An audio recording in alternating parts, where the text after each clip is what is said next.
Hello everyone, welcome to Gianni's team selection ahead of Gameweek 35. I am still a COVID-ridden so Gianni, like usual, you're going to have to do the heavy lifting on this stream. How you doing? I'm very well, mate. Yeah, I'm all good. Sorry, I've just seen on the Scout tweet it says live at 10. Yeah, and it's 10, mate. Are we not live, are we? We're live, yeah. Oh, we are live. Hello, everyone. I thought this was a pre-record. Don't swear, don't do anything stupid. We got caught out last week, didn't we? Because we had some edit. It was a pre-record, and I made some edits, and there was a bit where I messed some stuff up. So I was like, I think I swore. You said something about Ed.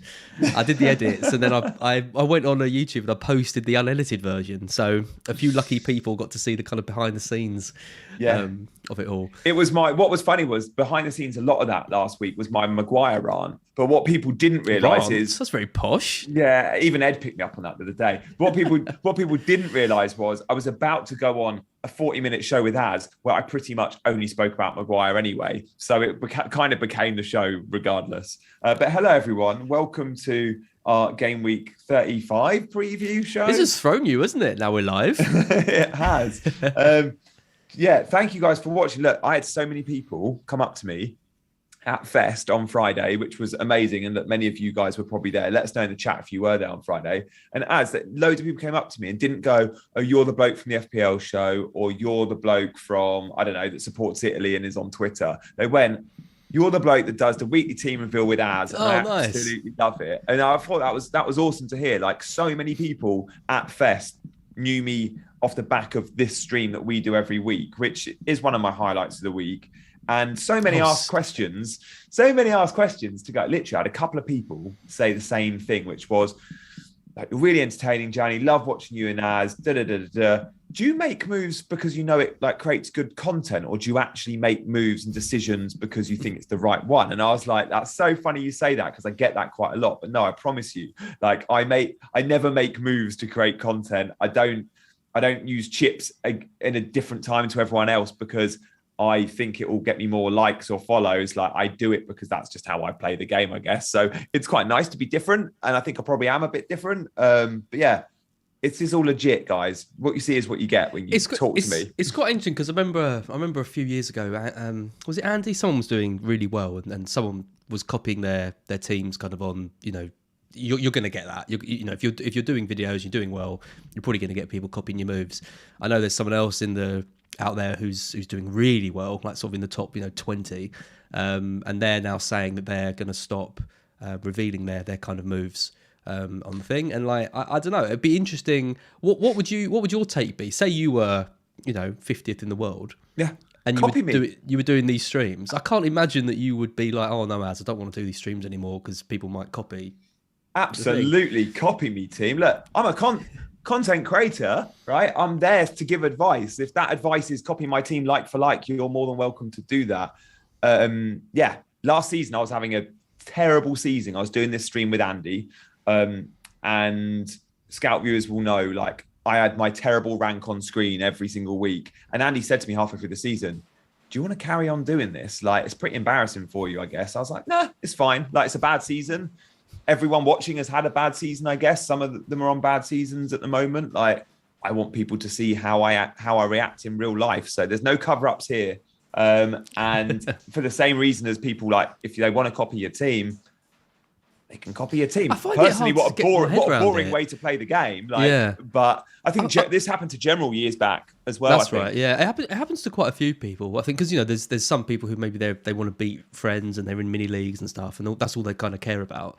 I find it surprising that people are able to do it though, because firstly, I might go on Black Box on a Wednesday and say I'm going to bring in blah blah blah, but then by Saturday I might make a different move or something, or price rises mean that you wouldn't be able to copy my team exactly. Yeah. And I don't know, I find it surprising that people can copy someone every week like for like with the kind of information and the price rises out there. But yeah, I think when you put yourself out there and you're doing it each week, that's just you're just going to get that, unfortunately. So I reveal my team now on Instagram anyway, and I've barely got any followers, so no one can see my team until after the deadline. That's the thing. If you want to copy your team, you've got to go over to Instagram, then you win anyway. So yeah, that's a win for you. Luckily, this is your team selection this week. We're not going to talk about my absolutely horrendous free hit. Oh, please, can we? Oh, please, can we? Is this the first? This is the first stream you've presumably done since last week. So, because obviously you've been unwell. Yeah, if you want to hear about my disastrous free hit, check out Black Box tonight. I will be on it tonight. I will be. Yeah. Well, Mark and I both free hitted. Very similar teams. Oh, of course you did. I was with Mark when he was creating his team at 2 a.m. in 2:30 in the morning on Friday night. And he ended up going with Salah, and he wasn't sure. But did he go Bruno as well? No, he didn't go Bruno. We had two players different in the end. He went Alonso and De Gea, and I went for Mount and Dubravka. Okay. So he's winning that battle. Winning on Alonso. Although Dubravka beat De Gea, didn't he? Not by a huge amount. But let's just say everything else went wrong. Everything that could possibly have gone wrong went wrong. All the players we took out scored. None of the players we brought in have done anything. It's been an absolute disaster class. So anyway, although Havertz could go get you a hat trick. He could, yeah. Havertz, Mount, and Werner. They're the three. I reckon two of them don't start. That's the other pain that we're probably gonna have. Anyway, this isn't about me, Gianni. Stop changing the subject. Let's come over to how you're getting on in game. Can you believe we're at Gameweek 34? I know, it's crazy. 4 weeks left? I'm a bit sad. I'm a bit sad because a couple of weeks ago I was like absolutely nailed for the top 10k. I was at like 9k, and now it's just sort of I've had a few reds, and I'm looking at it now going, I've not got many weeks to turn this around. Like I need some big gains to get in the top 10k. You realise around the rank I'm at 15k. It feels like the rank I'm at now is probably the rank people were at 5 years ago when they were at 5k. The gap at 10, 20k, it's super competitive that you have to go and do extraordinarily good things to get big greens. It's like the top 10k is so good that it's now sort of a top 20k that is so good. So to get big greens within that 10 to 20 band is so difficult. And I only got it the other week because I had Ronaldo who got me into 9k and no one else did. But you definitely need, if you're going to see big greens, we've all got similar looking teams, some different players. And I had that this week with Alonso. That was quite nice. But then I didn't have Robbo who went and got 15. So I've got my eye on a player this week, which we'll talk about in 5-10 minutes, I'm sure, who is like 6% owned. He'll be coming into my midfield. And of course, he wears light blue. I wonder who that could be based on all the other streams that we've done this year. Yeah, I mean, you're going into this week with triple Chelsea, which I basically free hitted for. That was one of the main reasons. I basically free hitted for triple Chelsea and Sterling, which tells you exactly how it's how it's gone for me. You had those triple Chelsea in place anyway, were able to get them. So you got into this week in really good situation, I think, and not had a massive boost up until now. I mean, obviously, you've got the 3 Chelsea to come tomorrow night. Let's just go through your teams. You're on 52 points at the moment. You've got Ramsdale in goal. Cancelo, Reece James missed out, unfortunately, and the clean sheet as well, just to rub it in. Trent and Alonso, he came in big time. 10 points, very nice. Salah, Havertz captain. Saka, goal and an assist, very painful for me. Rafinha, Kulusevski and Kane. So I've titled this stream as kind of what do we do with Spurs. I think they're probably the first talking point in this. I mean, there's quite a few talking points to go through. But Spurs now, that's a couple of games disappointing, not scoring many goals since Doherty's gone out of the picture, which is weird when you think about, you wouldn't have ever associated a lack of attacking input and Doherty not being in the team about 6-7 weeks ago. But, here he is. You've got double Spurs. Are you getting a bit twitchy on them now? A little bit. If I had Son and Kane and it was 25% of my budget, I'd be worried. But as it stands, it's not 25% of my budget because Kulu is so cheap, and the fixtures are okay. Look, if they're playing Man City this week, I think I'd be looking to sell one, if not both. But they're not playing Man City. They're playing a Leicester who, in between Leicester playing 2 legs against Roma, like there's going to be huge rotation. Spurs are at home. Kane historically does so well against Leicester. It's a nice fixture on Sunday. They've got a week to prepare for it, Spurs. And when Spurs have a week to prepare, they usually look all right. I know in the last couple of weeks they've looked flat and they have had a bit of time on the training ground, but that Conte system is so dependent. And look, this is a Conte system that when he was at Chelsea and Italy and Inter, it was always has been so dependent on wing backs. And if you haven't got quality in your wing backs, you really struggle in that system. And look, as bad as Doherty has been, like for parts of his time at Spurs, he had been good in recent weeks. And him going out the team, we've seen the difference. Emerson Royal, how did that guy ever play for Barcelona? I think he only got like one cap. He was on Barca's books. How did Barcelona ever buy Emerson Royal? But we saw it a few months back. When Conte came in, Reguilon was playing well. Reguilon got injured, and then we saw a dip in performance. We're seeing that same dip now with Doherty. This summer, if Conte is still at Spurs, I promise you he buys one, if not two, new wing-backs. They are crucial, and it's really frustrating because I want Spurs to do well. I want them to get top four. I want Kane to fire. And at the moment, that's flat. But the fixtures are okay. Leicester, and then a double against Liverpool and Arsenal. Kane steps up in these big games. And I just wonder if those games are still possible Kane hauls. I don't think I'll have Kulu going into game week 36, but I'll definitely have Kane. I mean, they're only 2 points behind Arsenal. It's a 2-horse race for fourth now. United are out of it. West Ham have been kind of out of it for a little while now. Yeah. Wolves are out of it as well. I mean, you know, is purely between Arsenal and Spurs, and they play each other, you know, in the double in 36. So, you know, a lot of people are kind of saying, "Oh, Spurs have bottled it. They've blown it. You know, lost to, you know, drawing with Brentford. It's not good enough, and all that." But Arsenal have shown as well. Arsenal have picked up again, but they had a dip as well. They lost 3 in a row. So they're obviously, both teams are capable of losing games, going on a good run, going on a poor run. It is kind of all to play for. I think this Leicester game is great for Spurs in general. If you want a game to try and get back into it, you don't want a game against a kind of a high-flying Brentford side at home who are rocking at the moment. You want a game against a rotation, you know, threatened Leicester side who only care about Europe at the moment. He's got 16 goals in 13 games against Leicester. Has he? Kane. So, you know, I don't know how much stock people or you put into these records, but I see Kane as a person who does look into these. He knows exactly how many goals he's got against certain opposition. He knows who he does well against. You know, I've seen videos of him with, you know, pictures of his shirt on the wall and everything. He does care about these records. So I think he goes into that full of confidence. We'll talk about captaincies in a bit. I think you're probably going to be certainly thinking about captaining him at least. So I guess the message is hold Spurs, right, for now? I think so. And look, they finished the season. If they go and beat Arsenal in 36 and it's back in their control, they have Burnley at home and then Norwich away to finish the season. What we've seen under Conte with the Spurs team is when they go 1-0 up early, they can be flat track bullies and they can go and beat a Burnley or a Norwich 5-0. And Son, remember, guys, is still chasing the golden boot. Like, he's only, 3 or 4 goals off Salah. He will think with those fixtures, it is still possible. And I'd be reluctant to sell my Spurs assets. I really would. It certainly might. It's tough because you might need to sell a Kane or a Son to go to, say, a KDB, which I like. Like, if I had Son, it'd be an easy switch to KDB, which I don't mind. But to go Kane to KDB is so more difficult for me that I think I'm fairly set. I've just got to stick with Kane now.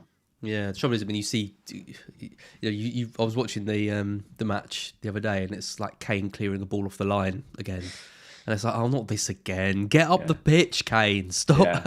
Like, it's great for the team. And, Conte's clapping and everyone's happy. That's great. But get in the bloody opposition penalty box. Stop making sort of, I don't care about that. I don't want you spraying Hollywood passes. No. The good thing is about game week 36, though, the Liverpool and Arsenal game against the better opposition, we tend to see Kane playing as an out-and-out 9. Against weaker opposition, you see Son there and Kulu there, and Kane becomes a sort of part of that midfield, gets on the ball lots.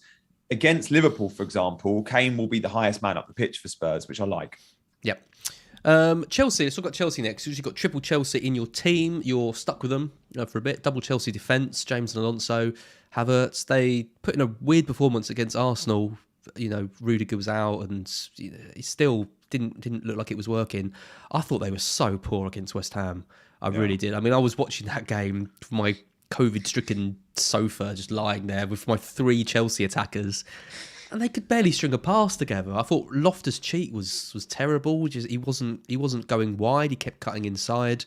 I don't know if that was part of the tactics, but the amount of times Mount or someone was looking for the player to run down the wing, and there's just Loftus-Cheek bombing through the middle with about 3 other players, and he's just like, no option at all. They were really lucky to get the win. I saw the lineup for West Ham. Resting Antonio, Bowen, no centre back, no first choice centre backs. Just Dawson with two wing backs or two full backs as a back three, yeah. And then Dawson gets red carded, and it was carnage. Really, we should have been carnage, but Chelsea were just really poor. What's going on with them? Like, why are they suddenly just? Because they've been like this for a little bit, right? They've had had that game against Southampton where they got 6 goals. Yeah, it looked like everything was working against Madrid's an amazing attacking performance, but it's been quite a few games now where they just haven't looked. They're a bit of a yo-yo team. They're hot one week, cold the other. Like the Real Madrid tie says it all. They were, for a match and a half against Real Madrid, they were superb. But for half a match against Real Madrid, they were absolutely shocking. So it's a tough one to call. There's so much uncertainty at Stamford Bridge, not just with the ownership, but also with Thomas Tuchel and his future. The key players, like this week, we've seen it confirmed that Rudiger's leaving, although that was the world's worst kept secret. We knew him and Christensen had gone. Aspi could be gone. We don't know what's happening with Lukaku. Even Tuchel's had a few personal issues, apparently. So he's been up and down. The selection's been a bit all over the place. There's been injuries. That hot one week, cold the next. And we saw against Southampton, because the pedigree is there in the players, they can go and turn it on. I wouldn't be surprised to see Chelsea lose to Man United. I wouldn't be surprised to go and see Chelsea win 4-0 against Man United either. Like, nothing surprises me with this team at the moment. And against West Ham, it was one of those really, really flat games. But they still never look like conceding. That's positive for those of you that have got double Chelsea defence. Alonso was one of Chelsea's best players. Like, I only watched the highlights and read some match reports and the ratings from sort of Chelsea fan groups and stuff. Alonso was sort of man of the match or close to. Mason Mount was bright for those that bought him in. But yeah, it's a weird one. Havertz played as part of a front two with Werner and was so wide right. I looked at Havertz's heat map as soon as the game finished. And why I've bought in Havertz and for the last 2 months, why I've been captaining Havertz quite regularly is because he's been playing number 9 with 2 behind him, and it really suits him. And even if one of those players behind him is Werner, he still stretches the pitch, creates space for Havertz. But what we saw the weekend was split strikers. Havertz was really wide. He wasn't central on the focal point, which is where we've really seen him flourish. So I'm surprised Tuchel went there. He didn't have any width. That was a problem. Like, he was going out there to try and fill the gap then. Because Reece James wasn't there, was he? He wasn't, no, and I think that's the without an Azpilicueta there or a Ziyech or a James or anyone. Yeah, I don't know. I'm not a master tactician like Tuchel is, and Ruben Loftus-Cheek is a much better player than I am. But I just couldn't understand why he didn't keep wider in that game, because for me it looked easy to defend against. Whenever they attacked down that kind of side, West Ham just got into a good shape. They're a well structured, organised team. It doesn't matter who's playing. Moyes is going to get them well drilled, and the only way to create space is by pulling the defence apart. And when you've got the same runs being made over and over and over again, and nothing changed, didn't even change after half time. The same runs and I could see the players were getting frustrated with it. Mount was like, what? Like, stop coming inside. There was one point when Mount was on the edge of the box, on the sort of angle of the 18-yard box, and he was sort of facing up a player.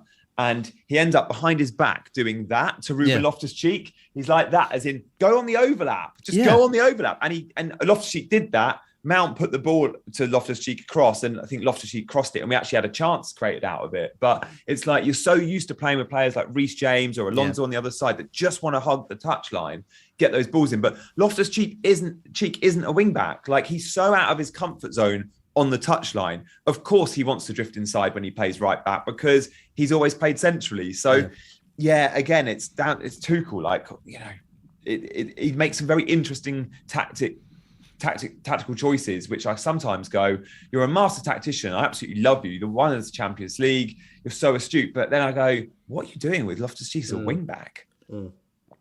Yeah, I think if hopefully we'll see a foot.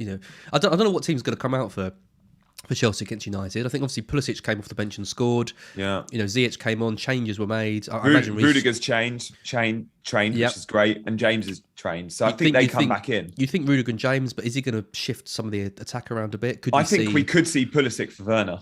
Yes, I can see Werner or Havertz missing out of this one, because they were. I don't know if they were just poor or they were ineffectual is what I'd use. I think Werner was quite poor actually. I'd be absolutely gutted and really surprised if Havertz missed out. I really, just because he's been so good, he's got enough credit in the bank to have one-off game. But with Werner, he came into the team playing well and kept his position. But you always felt with Werner, he's only one bad game away from being dropped. And have we seen that bad game, or does he get one more chance? I don't know. It'll be him or Pulisic. Yeah. Agreed. Yeah, interesting to see. Be an interesting game tomorrow night. Elsewhere, I mean, Saka, obviously 13 points, a good win for Arsenal against United. I don't think anyone was too surprised by that. I think I'm constantly surprised with just how bad United are. I still, every time I see them play, I forget. I still have them in this kind of category of, they're a top 6 side still, and, they've got good players, and maybe they won't be completely terrible. And I mean, just defensively, I just cannot believe what I'm seeing week after week from these players. Like players like Varane, these are like Champions League winning players, and they're just somehow just playing like they are. Maguire taken out the side, scapegoat, didn't help at all. Still really poor. But Saka was brilliant, wasn't he? I mean, on penalties now, a great assist as well for Tavares, who is the most hilarious player I think I've ever watched in my life. The way he runs around the pitch is literally it's literally like I've got a free roll. It's like there's no way Arteta's got right Tavares. You're going to play as a striker for 5 minutes, then you're going to play at left back, then you're going to go over there, and then you're going to do this. He's just running around like I can't believe that Tavares. When I saw Tavares break into the team this season, I assumed he was an academy kid. I was like, okay, they're giving someone a chance. He's raw, he's young, and he is. Put him in. And then I searched him and was like, oh, they actually paid like £8 million for this kid. Like what? He's so not ready for the first team. Like, he might become a really good player, but this guy, do what you have to do to not put him in that 11. He got booked early. Well, he did that. He put Xhaka at left back. That didn't work either. yeah, true. But then, I don't know, he's experimented with, I think, Cedric at left back, and then he moved Holding to centre back and White to right back, which I think was better. But Tavares just looks like he's going to either give away a penalty or get sent off or concede an own goal. Like, in every single game he plays, he looks like he's going to do one of those 3 things. He's an absolute nightmare. Like, Arsenal fans must have their heart in their mouth every time he touches the ball. The amount of times he gives the ball away, it's incredible. And the amount of times he's caught out of position, and it is quite funny. I mean, there was a point. Obviously, he scored the goal quite early on. I remember a bit later on in the match, he was like almost like an Alonso type figure. They were attacking, and then he was just like in the box as a striker, and I was like, "What are you doing there?" And look, if he's going to be really good in front of goal, then you can go a bit like with Alonso. Yeah, exactly. You can go, I can sacrifice a bit of sort of defensive stability because I get so much at the other end of the pitch, but he's not offering anything. But someone that is Saka, unbelievable. Now he's on pens as well. He's only on pens because Lacazette's not on the pitch, and I don't think we're far off from seeing Lacazette getting starts again. And Nketiah, again, like Werner, is one bad game away from being dropped. But if Saka on pens or not, like, you want him in your team. Arsenal have gone and scored 7 goals against Chelsea and United, like in 2 games. Yeah. You want their main man in Saka. So absolutely don't look to sell Saka. He's got the double as well, which is actually a pretty tasty double. Like, I know Spurs is one of those games, but Leeds at home, Arsenal could go score 4 against Leeds. So yeah, Saka is a sort of set and forget option. I just hope he's fit. Like, he's obviously yellow flagged. We need to see some training pictures and press conference news. I'm sure he'll be fine, but we need him playing because he's been so good to us. Yep, absolutely. Yeah, I mean, he was sold by quite a few people on he was sold by loads. Obviously, I got rid of him on the free hit as well. I mean, it was Arsenal, 3-0 Palace. They lost to Brighton, lost to Southampton. I think a few people lost faith, but I think as soon as he took the penalty against Chelsea, you thought, okay, this is another string to his bow. And yeah, I shipped out Saka and went for Nketiah, and it's one of those decisions you look at and you think, why'd I do that? I mean, I did it for money because obviously Nketiah's a lot cheaper, but. And we did know Nketiah was going to start. Like, he did so well against Chelsea, and you were unlucky with the offside goal, which then happened to become a Saka penalty. That was heartbreaking. that was a big swing, wasn't it? That was a huge swing.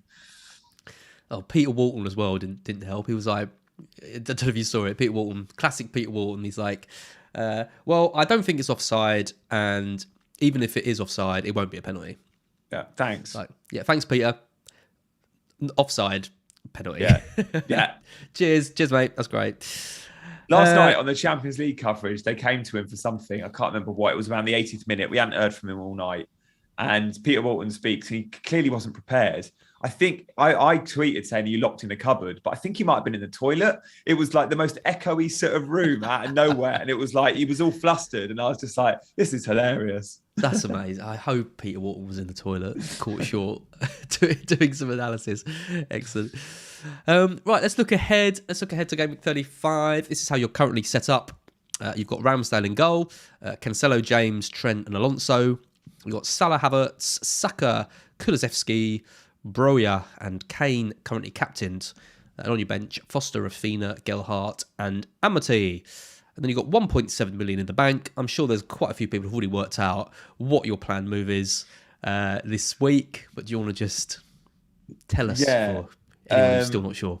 The plan is, and look, this is always subject to change, to be fair. The plan is Rafinha out, Foden in. I've got enough money to do that. It could have been Kulu out for if Rafinha had gone and scored a hat-trick, maybe against Palace, maybe I'd have kept him. Probably not, though. And yeah, Rafinha out, Foden in. I need Man City cover. I still want to know where this extra fixture's going because I've got a free hit in the bank. I would love it to go into 37. I still think, and I know everyone's saying, oh, we've not had it yet. Maybe it's going to 37. And what Dave Jones said on Sky, I'll happily go on record here and say I'd be very surprised if it wasn't game week 36 still. It makes sense for so many reasons that I think it does drop into 36, but who knows?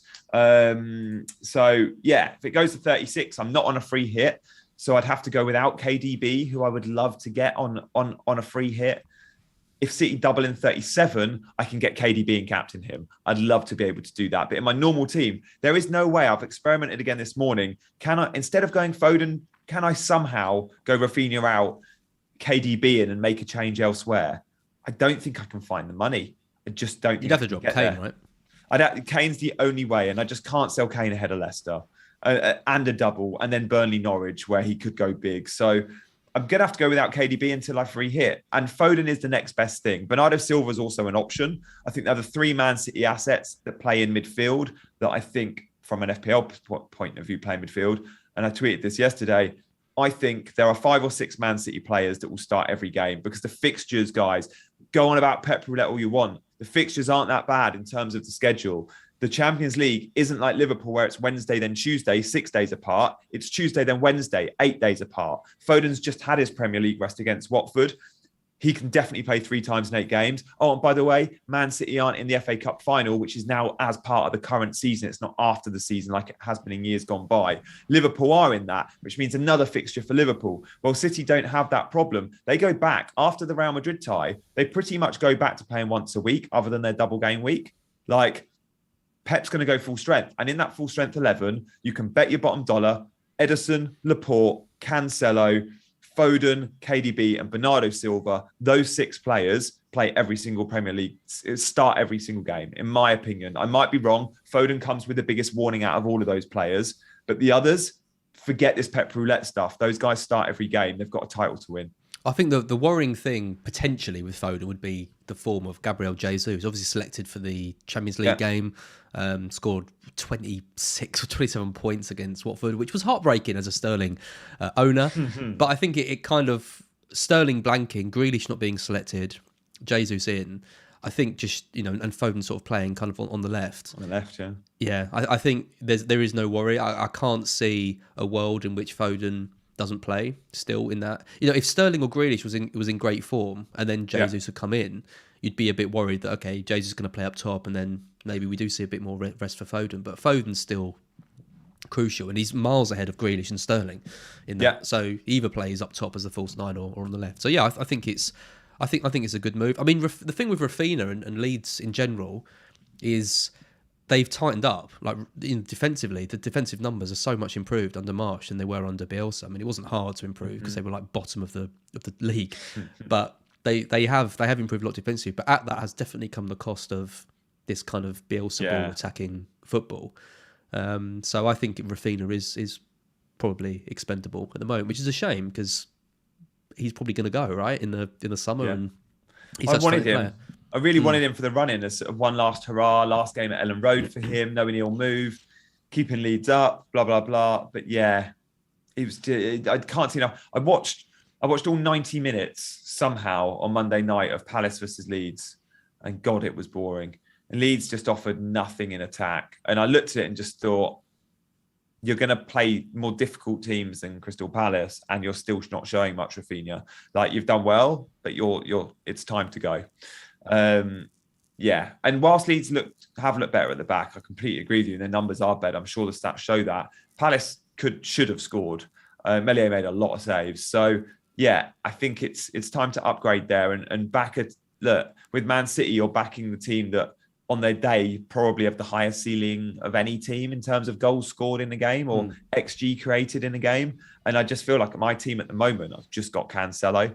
They got a title to win, guys. Yes, it's a bit of a lottery with who might or might not play. If you can get KDB without huge surgery, just do it. Like, he's absolutely flying. And if you can't, I still think Foden or even Bernardo, if you don't like Foden for whatever reason, I still think these guys are good options.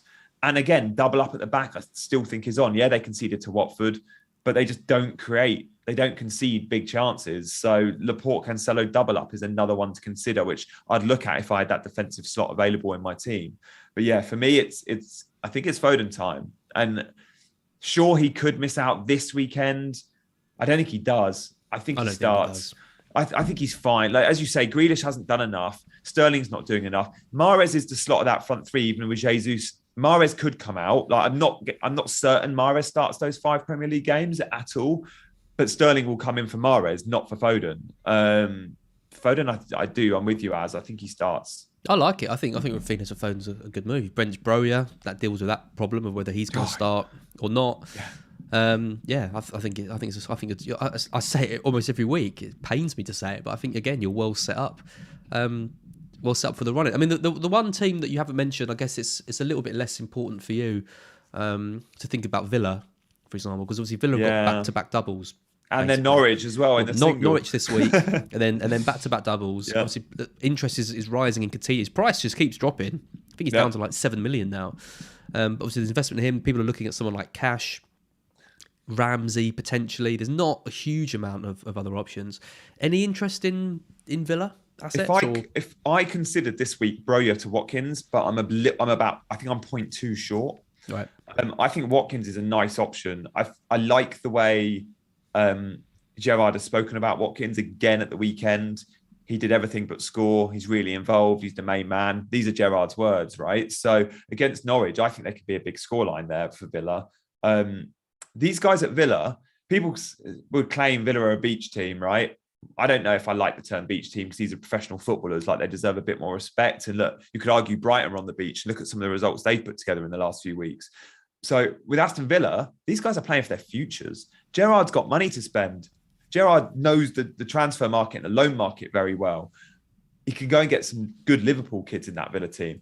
He can spend money for that Aston Villa team. I just think some of these Villa players are on the edge of, am I going to be sold in the summer or am I going to get a start next season? And they are playing to keep in the team. So I think Villa need a couple of big performances still. And they played Burnley twice. They got Norwich. I don't have them, but knowing I have a free hit, I'm almost certainly going to be going fairly big on Villa when I do free hit in 37. So I'll probably have double or triple Villa in 37. So I can kind of go without them in my normal team. It's not great. I'd love Coutinho or Watkins now, but I'd prefer Foden. Villa, I mean, actually, just before I get to Brighton are on the beach. Jenny, that's literally where they are. Villa are not. They're in the Midlands. So just by geography-wise, they can't be on the beach. In fact, Villa are probably the most landlocked, furthest from the beach, aren't they? There's no way they could be on the beach. I mean, the results have been really poor. They lost to West Ham in 29, lost to Arsenal, lost to Wolves, lost 4-0 to Spurs, and then probably the worst game of the season against Leicester. If you look at the stats of that game, it was an absolute shocker by all accounts. Yeah. So results have been really poor for Gerrard. I don't think that's because of a lack of effort or anything. I think it's because Villa aren't a particularly good team at the moment, and Gerrard will want to make signings and he'll want to improve them. There was a reason why Dean Smith was sacked. Gerrard came in, results picked up, and now they've dropped up again. I don't think that's anything to do with the fact that Villa are or on the beach. I think it's because there's things that aren't quite right in that side. And I think you're exactly right. I think Gerrard's going to use these last few games to play the strongest team, to work out who's he wants to keep in his plans going forward. Maybe we might see some fairly new, some new players, but it's not going to be whole. He's not going to change a whole 11 for a game. He might give a chance to some players who've missed out a bit more, but he's going to be playing to win kind of each game. And you've got to take notice of a team with Norwich at home and then back-to-back double game weeks. So I think you're in a good position. I mean, I wish now I still had the free hit, because then you can kind of take a bit of a punt on them in 37. Yeah. So yeah, I think in your position, Foden is a good focus. But I think Watkins, Coutinho, Cash. Yeah. These are all good picks. They are. Harry said, if City double in 37, do you still prefer Foden for 35, 36? Which is a great question, because we are all waiting for that double announcements before we make our transfer. And knowing I can free hit Foden in 37, is he still a priority for 35, 36? I'd say, yeah, I think he is, because then you get him for 38 as well. So I like the fact that in 35, 36, 38, he's got 2 home games against Newcastle and Villa and an away trip to Ellen Road. I think they're all potentially high ceiling games for Man City. So therefore, I still think I want him. Perhaps slightly less appealing, but still appealing enough. Yeah. I want the double in 36 for City. 37 would be even more pain for me, not having the free hit. Not having the free hit, yeah. Yeah, I think that's pretty much it. That's your transfer plans covered. Yeah, as I said, I think you're in good nick going forward. So I'm quite jealous of your team, actually.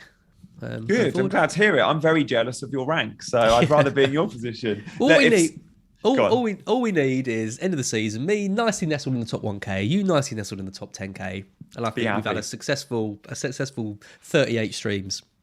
Yeah, I'd be very happy. If City do double in 36, as just looking at it, I'll already have Foden for Rafinha. I'd probably be selling one of my Chelsea assets to a Man City player, because I just think we're going to see huge rotation for the likes of Reece James with that Leeds fixture only a few days before the FA Cup final. So Reece James could come Laporte, or Havertz could come Bernardo Silva, or a fun pick like a Mahrez maybe, I don't know. But yeah, I think if City double in 36, I want triple City. I'd love to be able to captain KDB. I'm just not going to be able to get there. Yeah, I mean that's the other good thing with your team structure is you've got like players like James and Alonso, because you haven't got this bench boost to worry about. You've got it's not like you've got to find money to upgrade an Amity to someone after the bench boost. You can get rid of James or Alonso and bring in one of these City defenders, or like you say, take out Havertz for someone. So yeah, I think you're in a good position no matter what happens. We just need news of when this double game week's going to be. I can't believe we still haven't got confirmation. I'll be absolutely shocked if it's not in 36. And I know that's like, oh, what's that from? Like, where's he getting that from? For all the reasons we listed why it'll be 36, for like the title race, for the relegation stuff, it's going to be 36. It has to be, but they're leaving it very late. Yeah, and because the other confirmation we haven't had is Liverpool and Southampton's game. Yeah, which we all assume is going to be in 37.